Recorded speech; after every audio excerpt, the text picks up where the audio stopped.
আচ্ছা, আমরা এখন আছি সাজেক ভ্যালিতে। আমরা গতকাল আসছি প্রায় 11টার দিকে। 11টার পর আসার পরে আমরা সাজেকে ছিলাম। আমরা কালকে বিকালের দিকে 4টার পর সকাল দেখার জন্য আমরা আসছি এখানে। তো সকালটা অবশ্যই আমাদের জন্য অনেক সুন্দর। আমরা অনেক দিন পরে খুব সকালে প্রায় রেডি হয়েছি আমরা। তো আমরা খুব ভোরের দিকে সাজেকে চলে আসছি এবং এখন আমরা অবস্থান করছি সাজেকের হেলিপ্যাডটা অনেক সুন্দর এবং এই সাইডটা পুরোটাই নিয়ে অনেকেই আছে সূর্য উপভোগ করা। এই হেলিপ্যাডে আমরা সূর্য অস্ত দেখেছি। তো আমরা খুবই মুখিয়েছিলাম যে সূর্য উদয়টা দেখার জন্য এই হেলিপ্যাডে দাঁড়িয়ে। তো যাক, আমরা সব কিছু টাইম মতো এখানে উপস্থিত হয়েছি।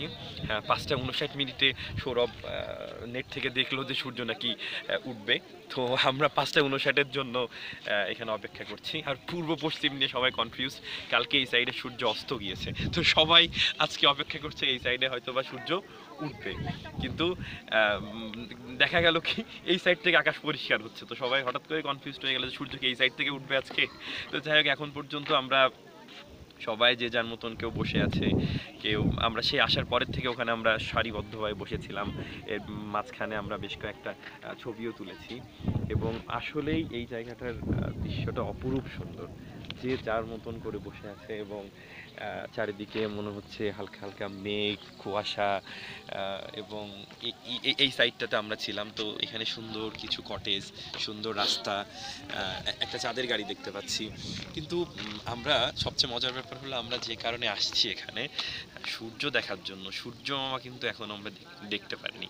ঠিক আছে, তো সবাই আমরা আসলেই খুব উদ্গ্রীব হয়ে এই সাজেক ভ্যালির হেলিপ্যাডে দাঁড়িয়ে সূর্য দেখার জন্য অপেক্ষা করছি। আর একটা সবচেয়ে বড় ব্যাপার হলো যে সুন্দর মৃদু হাওয়া হচ্ছে।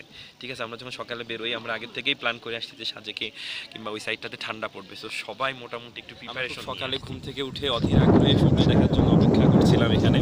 বাট আমার মনে হয় শুধু আমি না, আরও অনেকেই আসছিল বিভিন্ন ইউনিভার্সিটি থেকে কিংবা বিভিন্ন জায়গা থেকে পার্সোনালি। কিন্তু সবাই আলটিমেটলি হতাশ হয়ে গেছে যে সূর্য দেখা হলো না। আমার মনে হয় যে প্রচুর কুয়াশা এবং মেঘের কারণে হয়তো বা সূর্য দেখা আমরা পেলাম না। যে কারণে আমরা খুব সকালে ঘুম থেকে উঠছি। 5টা 59 বলা ছিল, কিন্তু সূর্য কিন্তু এখনও দেখা যায়নি। ঠিক আছে, তো আমরা হতাশ। সূর্য না দেখলেও আমরা কিন্তু যে সকালবেলা ওঠার যে মজাটা সবাই একসাথে, এবং তখনও অন্ধকার ছিল, সেই মজাটা, এবং ওই সময় এসে সবাই একসাথে বসে ছবি তোলা এবং লাস্ট মুহূর্তে চা খাওয়া, এবং এখন পর্যন্ত যে অপরূপ সুন্দর বাতাস হচ্ছে এবং আশেপাশের পরিবেশ এই হেলিপ্যাডে, তো এই জিনিসটা কিন্তু আমরা উপভোগ করলাম। এবং এই টুকরো স্মৃতিগুলো আমাদের সারা জীবনের জন্য সঞ্চয় হয়ে থাকবে। এবং স্পেশালি সাজেক ভ্যালিটা আমাদের জন্য এই ট্যুরের অংশ। প্রথম দিকে আমাদের ইচ্ছা ছিল না, পরবর্তীতে অ্যাড করে আমার মনে হয় ট্যুরের সেরা অংশ ছিল এই সাজেক ভ্যালি। এবং আরও বড় অংশ ছিল যে এই সকালবেলা সবাই মিলে এসে সূর্য দেখার জন্য, সূর্য না পেলেও এই সুন্দর অপরূপ দৃশ্য দেখা সাজেকের। তো এটাই, আমরা সূর্য না দেখলেও সাজেকের সকালের অপরূপ দৃশ্যটা উপভোগ করলাম। চলো এবার আমরা হোটেলে ফিরে যাব। আসো, এই যে আমাদের একদম লাস্ট মোমেন্ট পর্যন্ত সবাই যাচ্ছে এবং আমরা আজকেই সাজেক থেকে চলে যাব রাঙামাটির উদ্দেশ্যে। রাঙামাটিতে আমরা ওখানেও এক রাত থাকবো এবং আমাদের আরও বহুত প্লেস বাকি আছে। আমরা কক্সবাজার যাব, সেখানে কক্সবাজার আমাদের 3 রাত আছে। আমরা সেন্ট মার্টিন দেখব, এরপরে বান্দরবন দেখব, আমাদের কাপ্তাই লেকে, মানে এখনও বহুত প্লেস আমাদের দেখার বাকি। সো আমরা সবাই মিলে এনজয় করব।